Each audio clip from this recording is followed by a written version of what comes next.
Hey everybody, what's up? Welcome to the stream. I'm here joined by Bex. Hi Bex, how are you? Hi, hi, Andrew. I'm good. How are you? I'm doing. I almost said flantastic for some reason, just because I thought that I don't know. I'm hungry. I think that that's what it is. Let me hold on. Let me move you over. Actually, can you move in? There we go. Right there. There we go. Golden. You can see Um, my banana. yes, right. Where are you? Who are you? Give a little intro to our friends and maybe a little bit about what we're talking about today.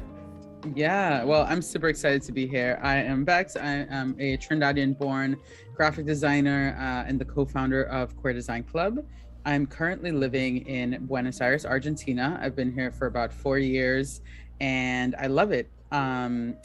Today, we're pretty much going to be talking about all things queer. Happy Pride Month. Happy Pride Month, Um, everybody!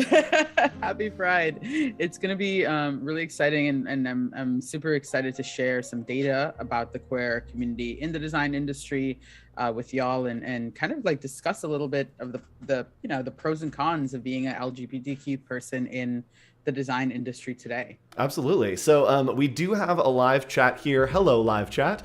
If you have Hello. questions, go ahead and toss them in chat. We are just going to be having a conversation today. So it's not going to be a lot of demo. It's literally going to be some great conversation, some good information for you, whether you're an ally or you're a business that's looking to maybe be foster a better area for LGBTQIA plus designers. Hang out with us. And we have a question. Barbara is saying, am I in the right place at the right time? Yes. You are in the right place Yes. at the rightest time. Yeah. Oh, wow. The most right time. It is the superlative of times to be here. Exactly. So if you want to check out some more information real quick and kind of just get an idea as we talk through, you can go right here. I believe, what is the website, Bex? It's queerdesign.club. Yes. And the website itself is actually home to many things. We have an online directory of LGBTQ designers. As you can see, you can go into the directory and search by location. You can search by field. You can search by any of the tags that people choose to tag themselves. And you can reach out directly to them to hire them or learn about their work. And right now we have close to 1,500 people listed in the directory. That's awesome. So Mark Addison Smith's work is amazing. I was looking for a name that I recognized, and his work is absolutely insane. yeah, we have some incredibly talented designers, illustrators, general creative people that are listed in the directory. And it's super easy to list yourself. You can just create a profile. We'll double check it all looks good, and we'll put you up there. Yep, it really is a fantastic resource.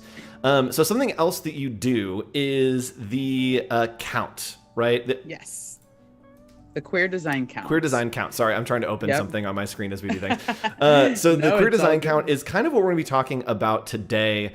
Can you talk to us a little bit about what that is and maybe what you're trying to get out of it, and what the conversation will be today? Yeah. So before we even talk about the report itself, I want to back up a couple of steps and talk about why we decided to even do this research. So when we founded QDC, we founded it because we didn't find an online space for LGBTQ people in design specifically, and we started it as the directory and just a small Slack community, and we began really like asking the question of like, well, who is our audience? Who are even the people that we would be bringing into this community? We didn't know. And there wasn't any available documented data about the amount of people that are identify as LGBTQ in the design industry. And like anything about them, like where do they work? What are their titles? How much do they make? Any kind of demographics, we had none of that. But there were probably a So lot of like assumptions or like assumptions, rumors that were like exactly, floating around. things that Yeah, we exactly. knew. There's no Yeah, like concrete data. exactly, we knew that like there are queer people out as leaders. We knew that they're out there. We know that also because other organizations like Lesbians Who Tech and Out in Tech, they exist. There was just nothing specific enough to the design industry. So that was kind of where we decided to, one, form the community, but also two, really start researching our community and producing data about ourselves because we didn't have any to go after. So the first year we did the queer design count, it's the only field-wide survey in the design industry targeted towards LGBTQ people to understand the experiences they're having at work. And the first year we did it was in 2019. We did it again in 2021. And we plan to keep doing it every year as a way to really gauge like, is our industry making progress? You know, like Yep. it's Pride Month, and every single year, like these brands show up and they say, "Oh my God, we love LGBTQ people, we love them," and then you know, there's like hundreds of bills right now in legislation that are trying to like oppress LGBTQ lives, trans lives. They're trying to criminalize drag queen shows. You know, there's a lot happening today that is still anti-LGBTQ, not just in the design industry, but in the world.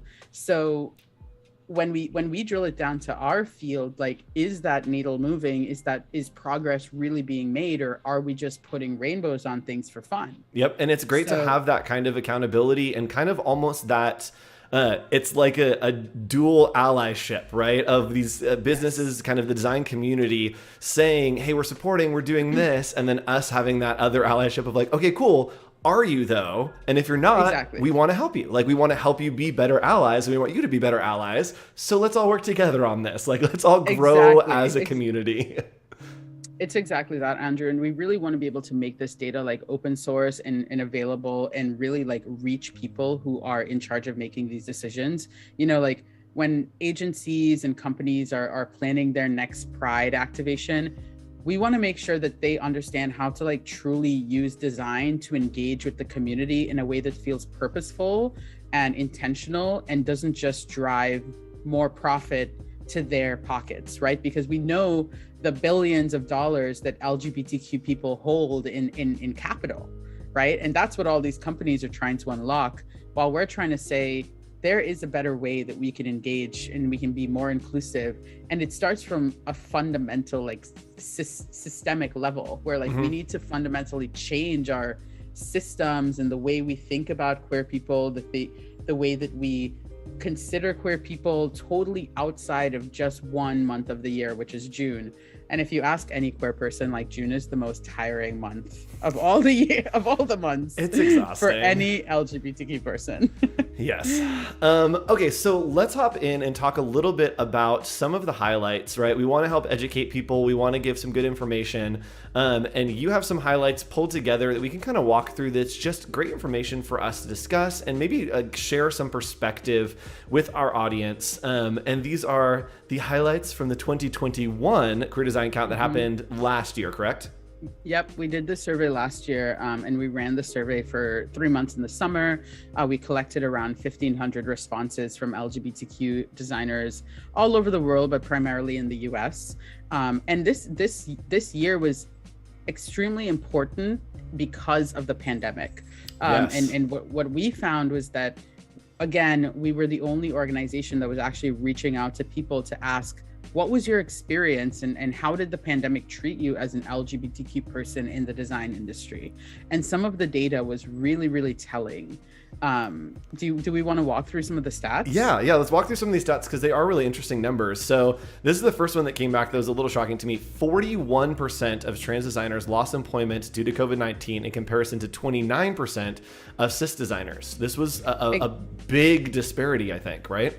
This is a huge disparity. And, you know, we have to kind of look to the queer experience to understand, is this a positive stat or is this a negative stat? And I think it's a double-edged sword because you could view it both ways, right? Like, when you think about 41% of trans designers have lost employment, did they lose employment due to the fact that they wanted to, like, you know, with the pandemic, they gained more authority, more autonomy over their freelance power, and they moved to freelance as a sign of like stepping into their own future and owning that?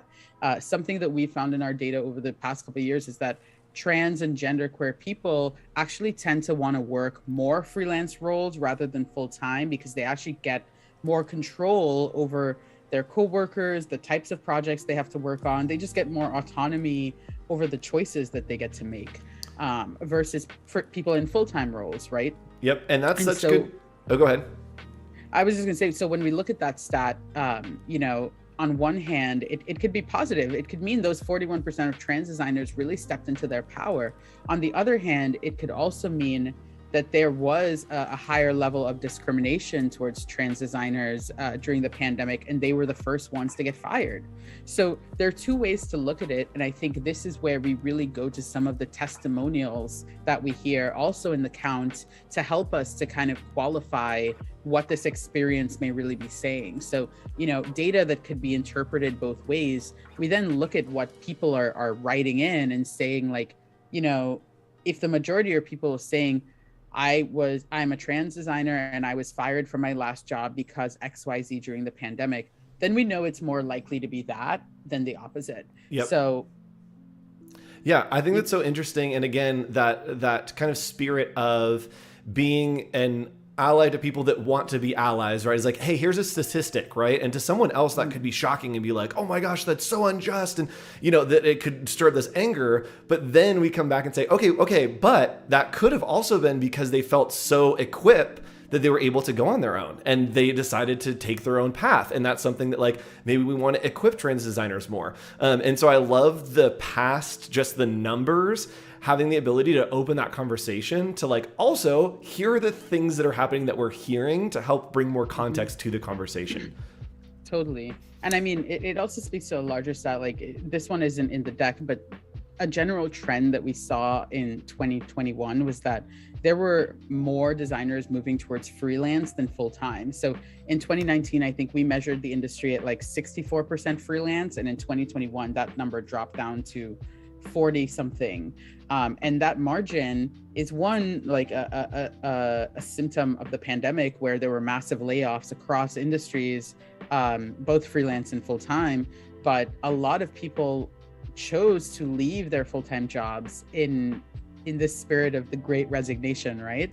So it can go both ways, but I think it's important for us to have this data as a critical archive as to what is happening to LGBTQ people over the years and how that's changing. Yep. And something that I like about this kind of recap that you've created is you kind of have this like takeaway on some of these places, right? That inclusive work environments help to boost job security, confidence, and morale. And this is not like numbers. This is like, hey, here's what we've heard boiled down. So as a company, it can be important for you to understand this. And another number that came out of this, which is in contrast to this, which maybe this is kind of the moral of the story here, but then shows 72% of LGBTQIA plus designers experience some form of discrimination at work. This is a super high number. Yeah, this is a super high number. And it really, like, it depends on what you really consider discrimination, right? There's I think there's several layers and levels to the types of discrimination LGBTQ designers face at work, right? So on I'd say on one of the higher levels, maybe like the tip of the iceberg, is really being misgendered, being dead named, going to a new job where maybe you're a trans person and you don't identify by the legal name on your paperwork, but then they create your email with that legal name on your paperwork. So now your email is your dead name. And maybe it's a workplace where people don't understand the importance of using pronouns. These are all like little microaggressions that add up to the type of discrimination LGBTQ people face at work. And then when it goes even deeper, like to the lower parts of the iceberg, the real underneath part now is when we start to get into like the systemic discrimination where people in senior and executive leadership don't feel safe coming out. They don't feel safe being openly gay. They feel like there is a performance culture where they have to satisfy a certain look and feel or presentation to be accepted. And we really want to be able to change that culture, because what the data has showed and what the testimonials have showed is that when you have an inclusive workplace where people can feel safe coming out, sharing what's going on with them, kind of like taking their space and just being able to be their best self at work, that's when people are the most productive, the most comfortable, and feel the most supported in the workplace, when they can really say, like, I know that my healthcare plan covers trans benefits. I know that my healthcare plan covers same-sex fertility treatment for my partner and I. There are a lot of layers to the ways that companies can exclude or discriminate LGBTQ people in design. Yeah, and that kind of transitions perfectly to where I want to move next, is kind of just what can companies do? Like how there's a lot of statistics and a lot of talk. And I think that companies have this idea of, there's like this like wellness, right? That we want our employees to be well, and there's fitness programs and like we're doing lunches and whatever. It's like, okay, but we also want to foster an environment of wellness, right? That wellness is more than just we're having, we're eating healthy and we're like having our workouts covered, right? That there's so much that, hey, I want to be my authentic self at work. That is a big part of wellness for a lot of people. And so you've kind of created a takeaway sheet. And if you're running a business, owning a business, a part of a business, just screenshot this and just like send it, just send it around. Do you want to kind of talk through some of these ways that businesses and companies can really help to support LGBTQI people in design? Yeah, and this actually looking at it again, this even expands beyond design. This is actually general to all LGBTQ employees that you may have at your workplace. But really, I think that the key is a few key things, and this is not a super comprehensive list. We have a lot more tips and resources that you can reach out to when you read the full report. But I think that one of the most important is really creating a robust set of training, diversity and inclusion training that really practices affirming and supporting LGBTQ employees. So diversity and inclusion training that really includes like information about different the gender spectrum, the sexuality spectrum, ways that your coworkers may be transitioning, ways to be respectful to people who may be transitioning, ways to I think that they're really trying to provide that robust kind of affirming workshops for people who may not have as much experience working with LGBTQ employees and how to be respectful to them is fundamental, and like the place that people should really try to hit the ground running. Yep. And people that have this kind of mentality of like, I want to be an ally, how, without going to like going to the person in the company. Yes, exactly. And it's without having to go to the person that is LGBTQIA and being like, hey, what can I do for you? Right. Because that's putting a burden on them to like, oh, I don't have time to train you how to interact with me. And so having companies kind of have that environment and information available to people that want to be allies, I think is so huge. And it takes a weight off of the queer community, and then also like makes the community better at the company for us all around. Totally. And I think the important thing to think about there too is intersectionality. Like it's not just about the LGBTQ trainings, but it's about understanding how to relate to people who live with multiple marginalizations or multiple intersectionalities. You are trans, but you're also non-binary, you are disabled, you may be chronically ill. There are a lot of like things that affect people, not just in one slice of who they are, but really as the myriad of things that come together to create multidimensional people that we all are. So I think it's really about creating, like I said, that robust and multidimensional types of trainings that teach people how to understand intersectionalities and how to be an intersectional ally. Yep, and how to kind of interact with the entirety of people in the workplace, right? And it's so weird, but in my brain I think about that concept as like when we were little and we saw our teachers like at the supermarket and we're like, you don't live in the classroom, right? Of like, you have this realization that it's like, oh, there's so much more to you as just like a person and not just like a teacher, or kind of taking that into the workplace of like, oh, you're not just a coworker, you're a person. There's so much more. How do I understand, celebrate, support all the different multifaceted pieces that maybe some people have the allowance to keep some of those facets at home and some at work, and then some people have to bring stuff with them to work, and it's, hey, all of me is here in this space. I think being able to foster and understand, oh, that is all of you that has to be here, it can't be segmented. How do we support that? Yeah, and that's a super important thing, and I think that's where a lot of companies fall short, is like, we show up for people in one slice of their identity. We show up we show up as like, I'm supporting Black lives, or I'm supporting LGBTQ people, and it's like, okay, so are you supporting them both at the same time, like Black and queer people? I love that. Just wondering. Yeah. Because a lot of times it's not it's not presented that way. And I think it's hard for companies to understand how to do that. Let's talk a little bit about the summit, right? Yeah. That's where we're gonna go. We got a couple. So there is somewhere for people to get more information that's coming up that is kind of a huge deal for you. What is this summit? What's going on? What are you doing? Yeah.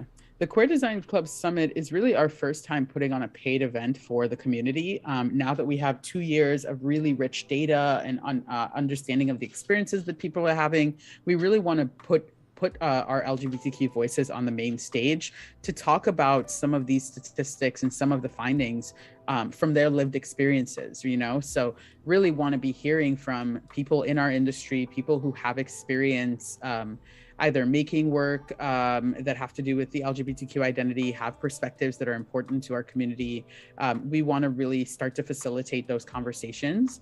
And the audience and the people that we would love to attend are one, queer people, obviously, but also we want to reach people who aren't queer. I think primarily we want to be able to use this as a breakthrough to show the industry why this is important, why we need to take inclusive recruiting, hiring, management more seriously, and how we need to do better as an industry in the way that we show up and support LGBTQ people, and not just continue to do it through vanity and do it through let me feature you on social media. Hey, let me write an article about you. Hey, Why don't you send me all your work and format them into all these images and write an article about yourself? It's like, stop giving queer people more work to do. Like, you have to do the work of making the industry better. It's not about putting me on a pedestal. It's we're here to help, not to do all of it.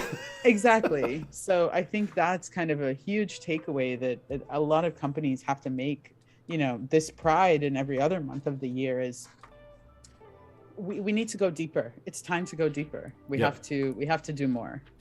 So I do want to look at some of the panels that are coming up at the summit. If you want more information, again, you can just go to queerdesign.club and click on summit up here.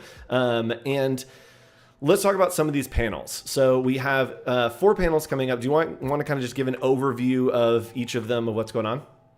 Yeah, this is just a part of our programming for the day. These 4 panels are going to be the main programming. We're also going to be having like a little pre-attendee party with a queer digital collaging workshop, an after party with some drag queen bingo. But the panels themselves are going to be some great conversations, all kind of based in some of the types of data that we learned in the report. So queering the workplace, this panel is going to be amazing with 3 amazing leaders who have built LGBT design teams and have worked alongside other LGBTQ people to help to queer the workplace and make that a more inclusive place for LGBTQ designers. Trans perspectives in design. This is a really panel I'm super excited to attend myself, with 3 voices that are really well-known people who have opinions about the way trans people are treated in the industry, and really work to try to change that. I love that the descriptions have like the question that we're asking. Like, this is the thing that we're going to try to take away here. I've seen a lot of conferences, I've never seen that, and I'm like, that's such a good thing to be like, okay, cool, here's what my mindset is going into this panel. I love that. Exactly. And that's kind of when we want to set up, these panels are really based on the sections, and we're going to be using the data that I shared with you earlier as kind of like talking points throughout. So really wanting to look at that data and talk through the lived experience. Do we think this is what people are experiencing? How can we improve this? What can companies do to change that? Both from the perspective of, demographics like race, income, sexuality, gender, cultural acceptance, and how queer can you be until they don't accept you anymore? That's a really real question that people are facing today, when you show up to a job interview with pink hair and your nails painted and all, like, just a not stereotypical cisgender presentation. People are like, oh, are you professional?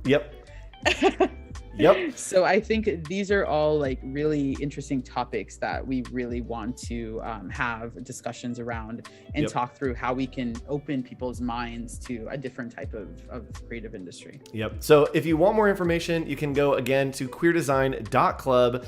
Bex, thanks for joining us today. This was super fun. Great conversation. Thank you. Do you have any advice, any like good things to say, anything to tell our audience going into one, closer to the summit, and two, finishing out Pride Week here on Adobe Live, but then also like going into Pride Month? Any advice?